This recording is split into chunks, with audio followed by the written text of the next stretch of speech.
Yeah, I do have some gripes, and the gripes are in certain systems that I find to be kind of antiquated. Namely, this god-awful system called debt. You might remember this from a video I did on my side channel called, like, Twixt? The professor who trolled and played victim or something like that. I think that's what I called it. So debt is a system in City of Heroes. It starts affecting you around level 10. Essentially, when you die to a computer-controlled enemy, it does not happen in PvP. When you die in like a PvE situation, you incur what's called debt.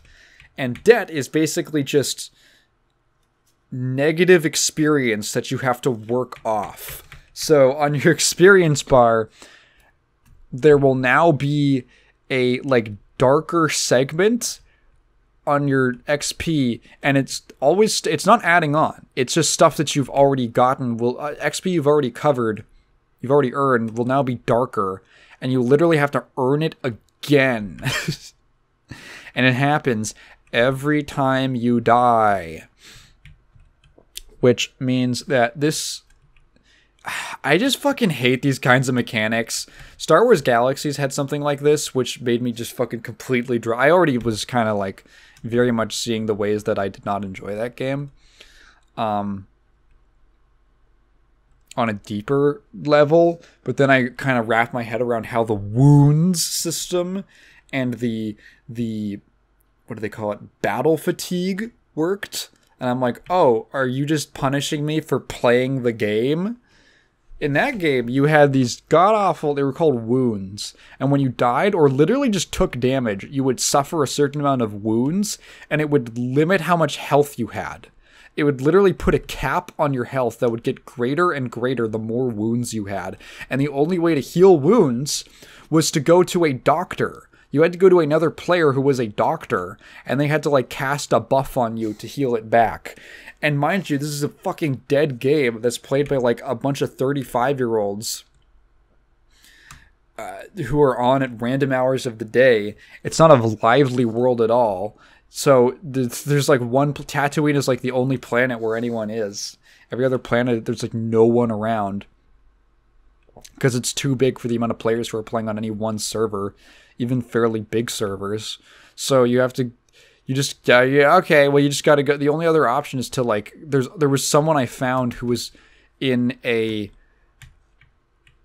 They were somewhere on a planet, and they were a doctor who was just... They had set a... They were AFK, and they just essentially set their character to repeatedly just cast like the heal ability, and I just had to wait there for a while. It sucked ass, and battle fatigue was the exact same thing, or it wasn't. It limited your stats. It made your stats worse, and you got it by just doing shit. You got it by walking around and doing anything incurred battle fatigue. Oh, that was so annoying. I hate these kinds of like wound systems or the death, like losing penalties in like kind of long, especially like a long-term game like this. In my opinion, losing your progress, you don't actually lose your progress. If you're in an instanced area and you go back, all the enemies you killed are already, like, they're still dead. But, man, having to walk back there... Am I just lazy? Am I lazy and entitled? No. It's the boomers who are wrong. It's the Gen X designers of this game who are wrong. That's punishment enough for me to just have to go back and keep doing it. Like, I genuinely don't see how giving me a stat debuff discourages me. Like, I see what you mean. I can see how it makes sense in the heads of the people who defend those kinds of mechanics. But I play it and I'm like, this just makes the game feel shittier. It just makes the game feel shittier, and it wastes my time. You're threatening me with wasting my time. And I don't think that's how you should do it. I think you should give people bonuses for doing well and not penalties for doing poorly. I don't think fucking taxing the poor more is a smart idea. I would much rather a system where it's like, oh, hey, you got through that entire instanced mission without dying a single time. Here's a bonus to your experience, you know? Like, you can, like, give me a rank or something at the end, and doing better gives me more experience or something like that. Don't just punish me for dying by wasting my goddamn time. Because that shit's annoying. Why would you put a thing in your game that's intentionally annoying? It's to teach the player to be careful. You could do that just as well with like a buff. This is the exact same thing. See, MMO designers figure this out already, and there's the exact same system in this game with rested XP. If you don't know, I forget what was the first game to do it, but it was like EverQuest or WoW or something like that. Essentially, they were like, shit, people are playing our game for 36 hours a day. That's not healthy. Because when you're designing an MMO, which is like a gigantic Skinner box, it's really hard to design it in a way that is like responsible and does not encourage people to sit at your computer for 36 hours a day. I've heard people like FF14 is like puts like the least pressure on you of any MMO to like get to the end game, get to the end game, get to the end game. And it is, the developers are straight up like, hey, if you don't like the game or if you're not having fun, do not feel pressure to play it. Literally uninstall and cancel your subscription until the next update hits. And then if you're curious, come back and play. Like, even a game with developers like that who put that kind of messaging will still have people who are, and I've seen this online, who are like, yeah, I cannot play that game because I just get fucking addicted to it. It's really hard to design an MMO that's not addictive, which is why you have to enjoy responsibly, like a Coors Light. Wait, doesn't that not have, do light beers have, no, they have alcohol. What am I talking about? They just have less calories. No, there's like alcohol-free beers. That's different. That's a different thing. You could also enjoy a Coors Heavy responsibly. Not just a light. What the fuck was I talking about? Right. So they designed this, like, whatever game it was.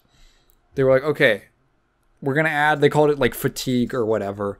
And it was literally a system like the one in Galaxies, which is, hey, have you been playing for too long?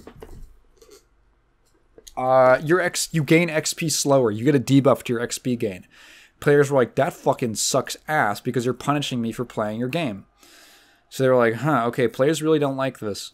What if we implement literally the exact same system, but we just flip it from being a punishment to a reward? Which is why rested XP works, which exists. Which if you've never played an MMO before, rested XP is essentially after you're logged out of the game for a certain amount of time, like it's like 10 hours or something like that. Like, you go to sleep, right? When you log back in, you will have a bonus to your XP gain for a certain amount of experience. You'll usually have like a little bar that shows you, hey, this amount of XP is going to come at you a lot faster. And then after that, you know, it's regular gain rates. And players like that way more. But I'm pretty sure what happened, I don't think they nerfed the actual overall XP values in the game. They might have lowered it a little bit to account for rested XP.